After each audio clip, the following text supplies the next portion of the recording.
Okay, so this will be the prep video for section 6.1, area between two curves. So let's go ahead and get started. We need to review a couple of different pieces that we already have.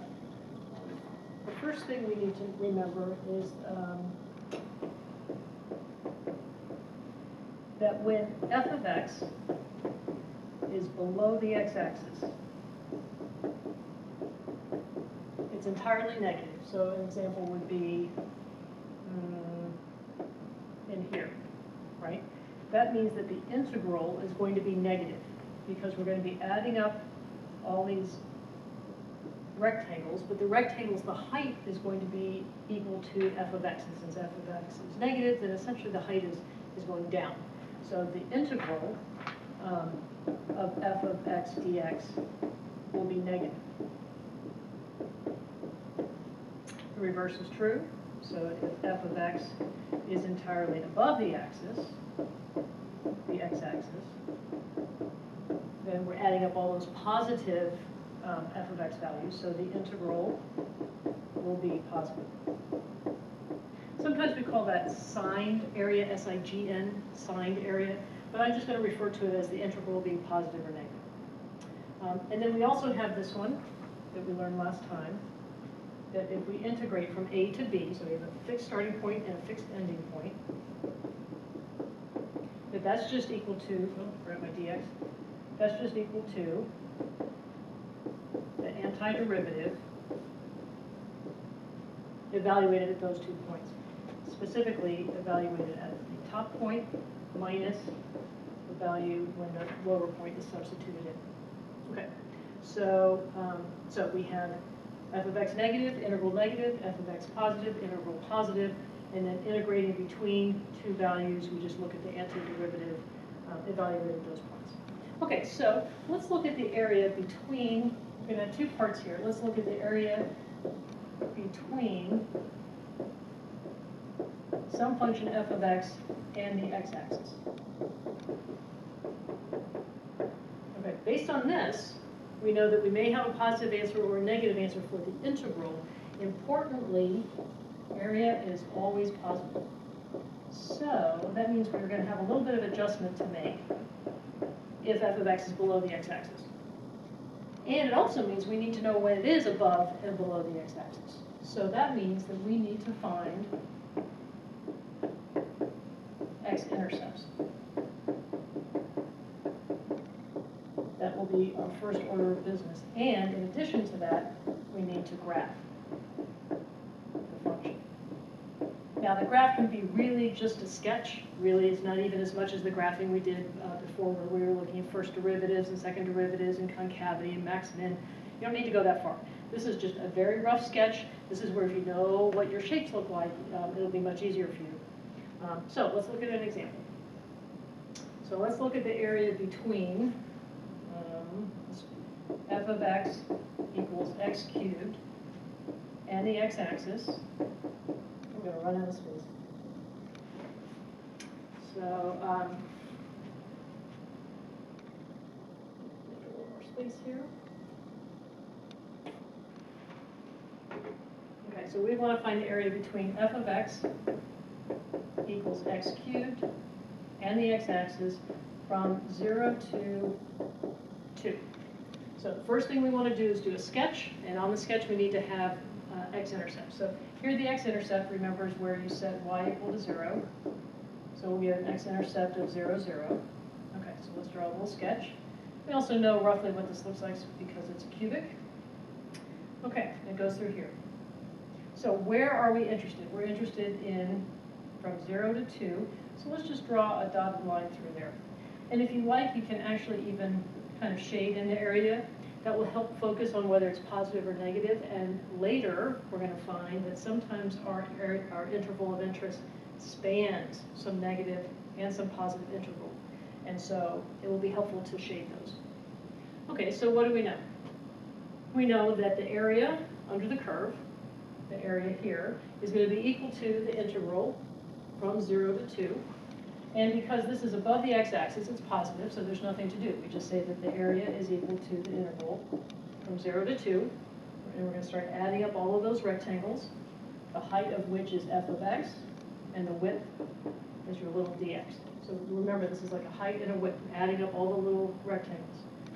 Okay, so that's easy enough. That just means that we need to do an antiderivative and evaluate it from 0 to 2. Again, this one is easy.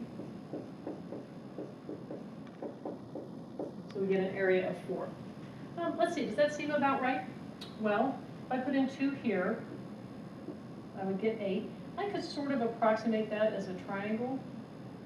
And so it would have we know that the area of a triangle is 1/2 the base 2 times the height 4. So 4. So not too far off. I mean, this seems to be about right. So I encourage my engineering students to always, when you get an answer, make sure that it makes sense to you. Okay, so now let's look at another one that's a little bit tougher.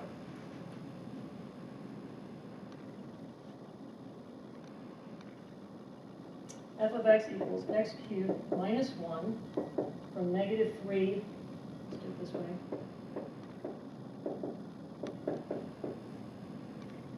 right? I can specify my interval in different ways.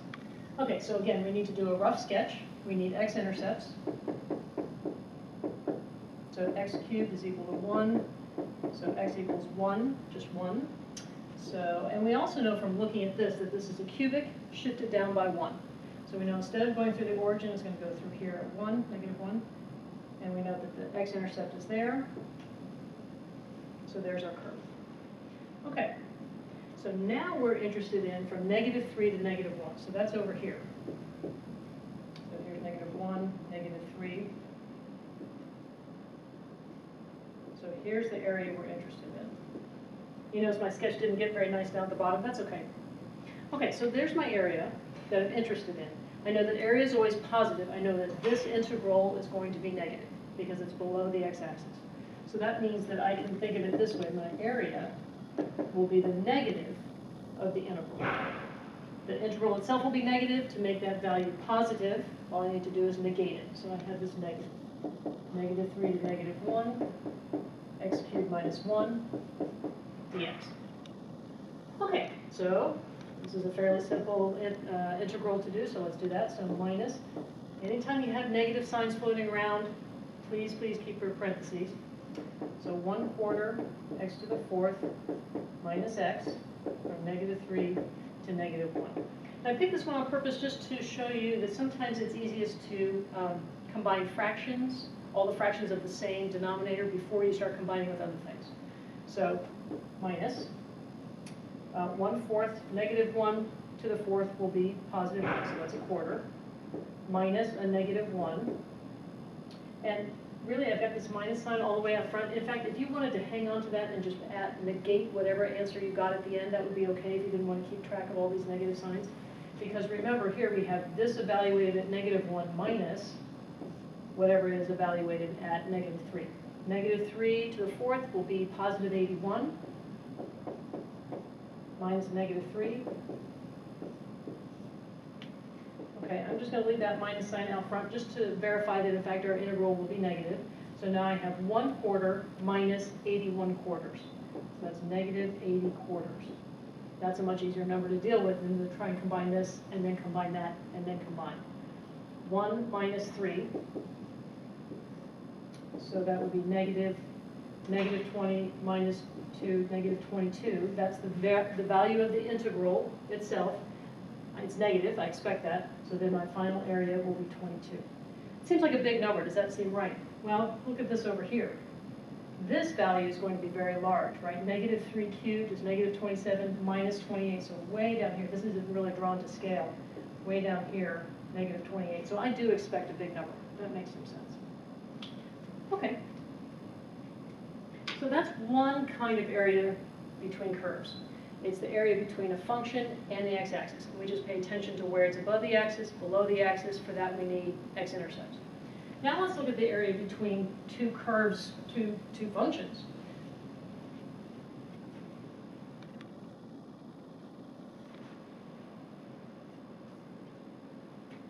So let's look at the area between, try that again.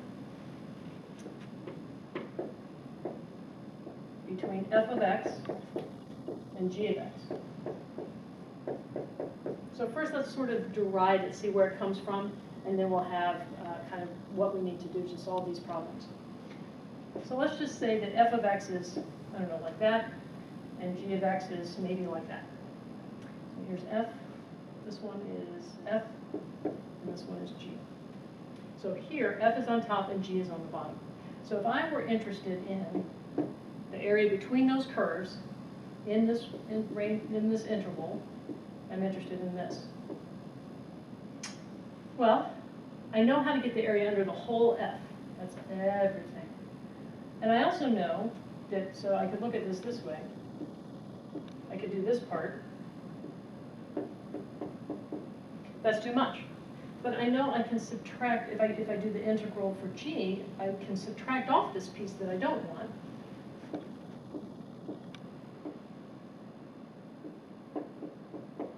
And when I'm done with that, then I'll have the area in between the curves. So this area we know how to write. That's from a to b, f of x dx, minus, and we know how to write that area. That's the area from the integral from a to b of g of x dx.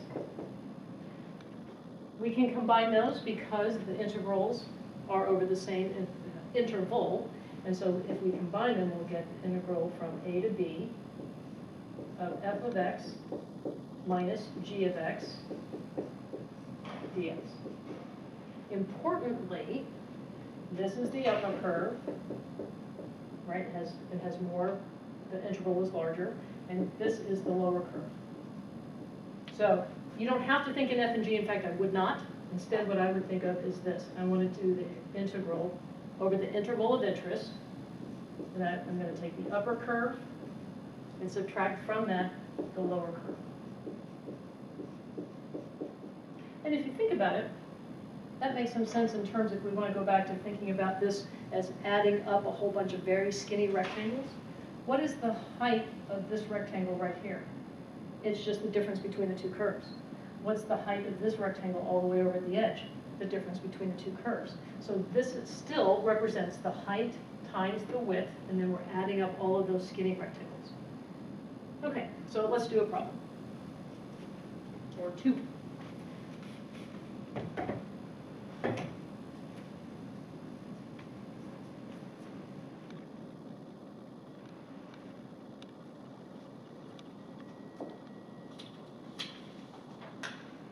Okay, so importantly then, one bit that I left out was that if I need to know the upper curve and the lower curve, if you think about the graph I drew before, they actually trade places. Here, this one's the upper, but when I get over here, now this one is the upper. So F is the upper over here, but G is the upper over there. Where do they trade places? Right here at the intersection point. So that means that every time we're going to draw a sketch, if we're trying to get area between F and G, we have to have the intersection points. So area between a curve and the x-axis, we want to know where they intersect. That's the x-intercept. Here, we want to know intersection points. Okay, so in fact, let's do that first. Let's revisit this problem that we had before. Area. Actually, no, let's not. I'll go back to that last. Okay, so find this one. Find the area bounded by, we'll talk about that language in a minute, y equals 2x plus 6, y equals 8, and I'm going to write it this way, because that's another way that I can actually specify my interval when I use the language bounded by. So bounded by says draw all of these lines, curves, whatever you have, and then they will circumscribe a shape. And that's the area that we're trying to find. So that means that we know this is a vertical line and this is a vertical line. That's easy. That's a horizontal line. That's easy. This is easy to graph as well. But I would like to know before I graph, just so I know kind of where to expect the graph to go, I'd like to know the intersection between these. So to find intersection points, remember we just simply set the y values equal and solve. So we'll get x equals 1. Okay, so let's see what we have. So first we have two lines at 1 and -1, and we have one way up here at 8. So now we need to graph this one. We know it's going to intersect, actually, pull this off just to make it easier to see that that's a 1 and not part of the dotted line. We know that these two intersect at x equals 1. So at x equals 1, I expect this point. I know it's there because it's on both lines, so I know it's at y equals 8. This is a line, slope of 2, y-intercept of 6. So there's about 6. So something like that looks like my curve. In this case, a line. So where is the area of interest? Right here. Okay. All right, so let's work out that area of interest. We know that the interval for the integral from -1 to 1, we need to identify the top curve and the bottom curve. Well, here the top curve is clearly the y equals 8, and the bottom curve is the slanted line. So our area will be the integral from -1 to 1, top curve minus bottom curve dx. Okay, so let's clean that up. 8 minus 6, 2, minus 2x dx.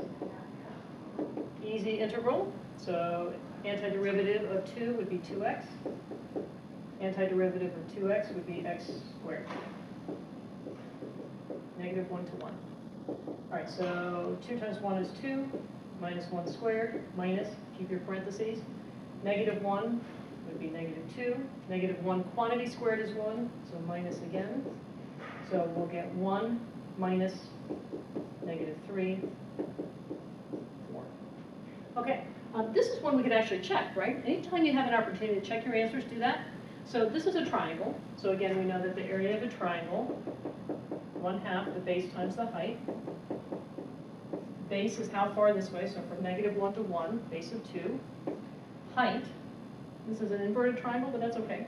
We went from 8 down to 4. We put in -1, we would get 4, so that's a height of 4. 4.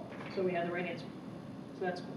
So again, remember, the important part is find your intersection point. I would do that before you graph, because that way when you graph, you can kind of make sure your graph looks about right the first time, and then identify the upper curve and the lower curve.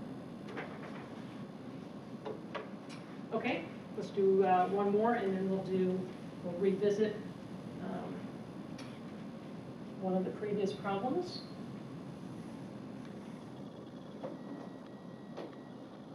Okay, here's one. Find the area.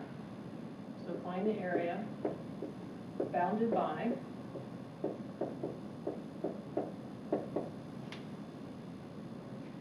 y equals x squared minus 1 and y equals x plus 1. And no interval given. So that's interesting. So that suggests that perhaps these are going to intersect in two places, and there'll be, you know, a shape between them. So let's take a look. First thing we'll do is find intersection points. So we know x squared minus 1 equals x plus 1. Quadratic, so we get 0 on one side and factor. So x squared minus x minus 2.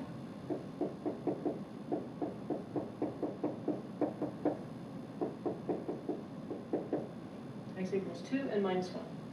All right, so let's get a sketch. What else do we know? We know that this is a parabola opening up, shifted down by 1.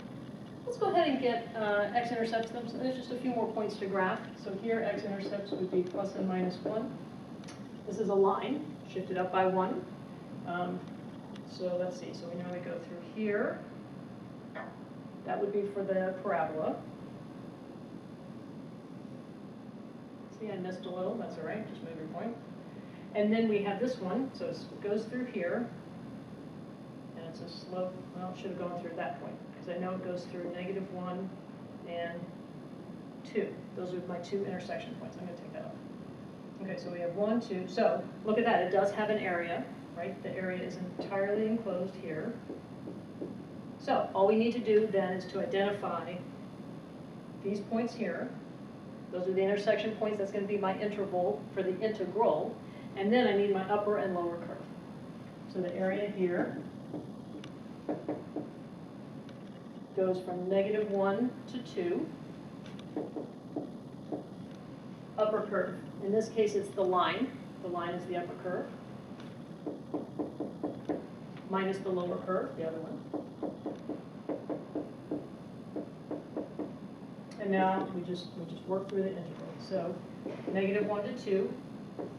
I'm going to go ahead and write it in descending order. So negative x squared plus x plus 1 minus a -1 plus 2. Do keep track of negative signs in parentheses. Okay, so -1/3 x cubed plus 1/2 x squared plus 2x. All of that evaluated from -1 to 2. And again, this is a case where we're going to plug in a bunch of numbers, and then it's going to be easiest to group up our thirds and our halves and our whole numbers and work that way. So -8/3, 1/2 of 4 plus 4 minus -1 would be -1 cubed is -1, so plus 1/3. -1 squared is +1, so plus 1/2 minus 2. And again, I recommend here, group up your thirds, your halves, your wholes. So -8/3 minus 1/3, -9/3, that's good news. Minus 1/2, 2, 4, minus another -2, so plus 8. So that's a -3, plus 8 is 5, minus 1/2, 4.5, 9/2. Okay, so again, if you were to look at this and kind of piece it together a little bit, you're going to find that this is about 1/2, and this is about 1/2, and that's about 1/2, and then you can kind of work through, like maybe if we drop this down this way and drop this way, that triangle might be similar to that. And so again, you can kind of piece it together and see if the area seems about right, and that one's right. Okay, one last thing. So all right, I'll recap again. So one last one is to revisit one of the problems where we look at the area between a function and the x-axis.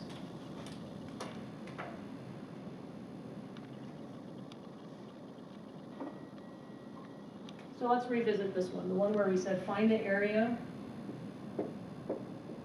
between y equals x cubed and the x-axis. And I think we said from 0 to 2.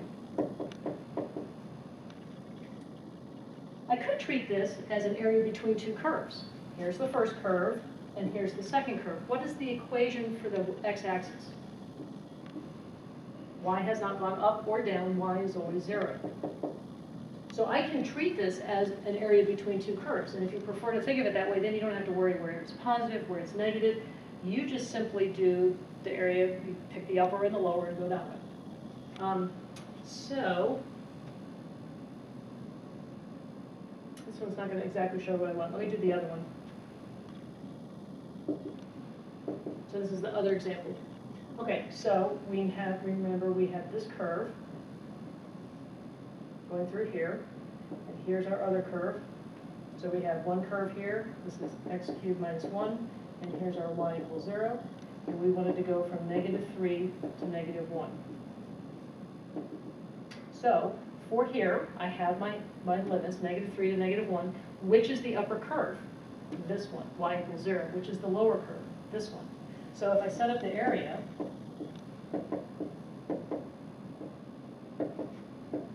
upper curve, 0, minus lower curve,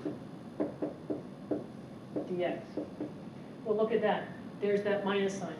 If I took out the 0, right, I just get negative x cubed minus 1 quantity times dx. Pull that minus sign, that could be out front, and I'm right back to where I was before. Where I said, okay, I know it's below the axis, so this will be negative, so I need to negate it. So either way will work. You can treat area between a curve and the x-axis as just simply a positive or negative integral and work it that way, or you can treat it as an area between two curves where one of the curves is y equals 0. Both completely acceptable. It's really just a preference on your part. Okay, so remember, anytime you're finding the area between any curves of any kind, you must sketch. It's kind of like a sign chart. You can't know there's a max or a min without a sign chart. You can't know what's the upper and lower curve without a sketch. So you must sketch. The important pieces to sketch are the x-intercepts and the intersection points between graphs. Okay, that's it.